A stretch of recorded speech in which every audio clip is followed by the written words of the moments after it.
بلوچستان کے مختلف شہروں میں موسلادھار بارشوں کا سلسلہ جاری ہے، جبکہ طوفانی بارشوں نے ایک بار پھر سیلابی صورتحال پیدا کر دی ہے۔ کولو میں مسلسل 9 گھنٹے بارش کے بعد نئے صوبہ ڈیم کے اسپل ویز سے پانی کا اخراج شروع ہو گیا اور ندی نالوں میں طغیانی آ گئی، جبکہ شہر میں بجلی کی سپلائی بھی معطل ہے۔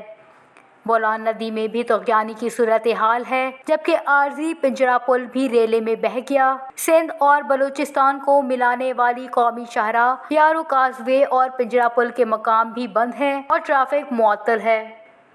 اس کے علاوہ کوئٹہ چمن شاہراہ پر کوزک ٹاپ کے مختلف مقامات پر سیلابی ریلوں سے ٹریفک متاثر ہے۔ اس صورتحال کے سبب ہونے والے مختلف حادثات میں ایک شخص جاں بحق اور 6 افراد زخمی ہو گئے۔